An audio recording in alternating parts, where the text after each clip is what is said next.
Hello,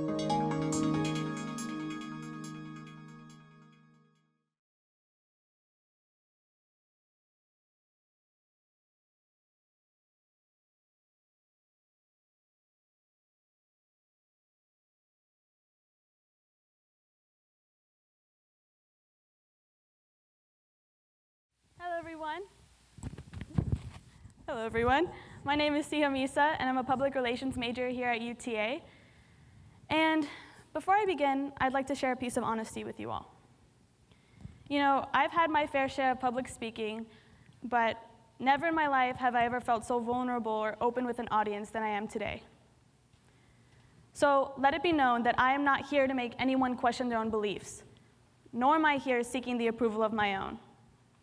I'm merely here to tell you about my journey on finding my own faith. So I ask that you please do not damn me to hell or tell me that I'm wrong, because quite frankly, a lot of people have already beat you to that. So let's start over. My name is Siham Issa. I'm a public relations major here at UTA, and I do not have a religion. I'm not atheist, but I'm also not Christian, Muslim, Hindu, Baptist, Mormon, or anything for that matter. But I am one thing, and that's searching. I'm on a journey to finding my own religion, and for the first time in my life, I am completely okay with being curious about my own faith. I'm okay with saying no to things, I'm okay with saying yes to things, and I am okay with being able to question things that I was told I wasn't allowed to question before. See, to me, it is okay to find your own faith when you're born into another one. Or born into another two, for that matter. Is it always accepted by your family? Of course not. But to me, religion is too beautiful of a thing in life to ever have to make your knuckles white over. So I come from a Muslim father and a Catholic mother. So my life has been a constant game of tug-of-war on beliefs. I always debated whether Jesus Christ was my savior or Muhammad was the prophet of Allah, whether I should wear a nice hijab around my face or a cross around my neck, whether when I pray I should have my knees on the pews, my hands clasped together, and my eyes shut, or if I should bow my entire body down with my forehead to the ground. But the only thing that I've always been sure of is that there is a God. To me, I do believe in a higher entity, and I do believe that there is someone up there working some sort of magic. It's the same God that I pray to, and it's the same God that's letting me make this speech here today. And it's also the same God that looks out for me in every aspect of my life. When I was 15, I was about to be confirmed as a Catholic. And one day, when my dad picked me up from swim practice, he saw my lack of desire to go. He asked me, "Siham, do you even want to be Catholic?" I turned to my father in complete hesitation, and under my breath, I said, "No, I don't." After that, my father told me something I will forever carry with me for the rest of my life. He said, "Siham, I do not care if you are Muslim or if you're Catholic. As long as the religion you choose and the choices you make are ones you stand by, I will always support you." In that moment, I knew that was the most satisfying and best feeling I've ever had. My dad turned around the car to take me home, and my journey finally began. So I have this list. And on this list, I have a list of my beliefs, my morals, my values, and my beliefs. And I used to think that if I physically listed and mentally listed everything that I believed in my life, I could just find a religion and I could just fit this list in there, and then everything would be golden, everything would be set. And I would have my religion and all my questions would be answered. So I'm going to share with you a few things on that list today. Number one, like I said earlier, I do believe in a God.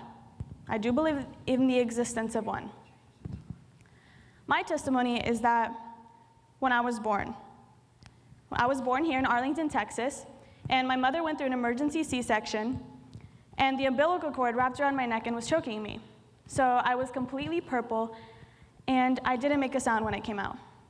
my father passed out, and he was dragged down in a wheelchair, and he was crying out to the lobby, "She's dead, she's dead." And Dr. Scott Tisdale ran in the room and saved my life. You see, my mother's a nurse today. Alhamdulillah, she went back to school, she worked really hard, she got her degree, and now she's a nurse. And one day, when she was studying at the kitchen in the exact same spot she always studies in, she called me in because she wanted to explain to me something. She was on the chapter of newborn babies, and she explained to me that there's this scale. On a scale from 0 to 10, how healthy a baby is when it's born. 10 being the healthiest, babies usually range from a 7 or 10, to 0 being not with us anymore. And out of my mother's curiosity, she went and found my birth records, and to her dismay, she found out that I was a solid 1. You see, I'm not a doctor, so I can't stand here and explain to you the science behind all of it on how I did survive that day. But I am a believer, and I do believe that there's a God who kept my little 1 self here today. Number 2, I believe in gay rights. I believe God made me straight and someone else gay. You know, my father always asked me, "Siham, why did God make us so different?" Because he wants us to learn from each other, Daddy. Because he wants us to learn from each other. How simple is that? I believe that God made me straight and someone else gay. And then when I think of how most religions view homosexuality today, I just cannot wrap my brain around the fact that we as humans are supposed to frown upon certain things just because we have the ability to. I don't think homosexuality is a perversion or anything near that, nor will I ever. Number 3, I believe I should confess my wrongdoings or sins to God and only God.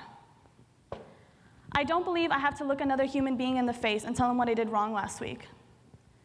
My relationship between God and I is just that. My relationship between God and I. So my list goes as far as my views on ideology to abortion and what have you. You think of it as on that list.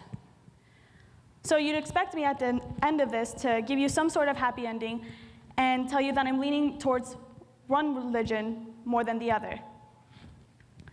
But I'm just as disappointed as you are to tell you that I'm not. Like my father wanted, I'm going to stand by the choices I make. And I just have so many questions left for the world. You know, Gandhi once said, "You will find yourself through the service of others." And you know what? Gandhi knew exactly what he was talking about when he said that. Because here's my plan. I'm going to live a life in positivity and good doing, without a certificate of confirmation or a huge ceremony, because I don't need that to tell me that I'm doing something right with my life or that I'm a good person. And maybe I can just pray without a real roof over my head, because maybe just then I'll be a little bit closer to God. And I know one day when I have my own kids and I'm at home and I'm cooking dinner and it's just a normal day, and then my little boy or little girl storms into the house and throws her backpack to the staircase and runs up to me and says, "Mom, Mom, Mom, Mom, Katie wants me to go to catechism with her today after school. Can I go?" I'm going to look my little girl or little boy in the eye and say to them, "I will drive you myself." And then the next week, when they run up to me again and they're like, "Mom, Mom, Mom, Mom, Mom, Salma wears this really pretty scarf around her face, and I don't understand why." I am going to look my little girl or little boy in the eye and explain to them why Salma wears a scarf around her face, even if their mother doesn't. And I'm going to open my kids' eyes to the world of religion, just the way my parents did for me. I'm not going to make them follow my own faith, because how are they supposed to know what they believe in at 6 or 7? If there's any of you today who have struggled with or are struggling with currently diverging into a different pathway because you fear the acceptance of your family or you fear the acceptance of others, F. Scott Fitzgerald and I would like to leave you with something. I hope for what it's worth, you know it's never too late to be who you want to be, and that you live a life that you're proud of. And if one day you find that you're not, I hope you have the strength to start over. Thank you.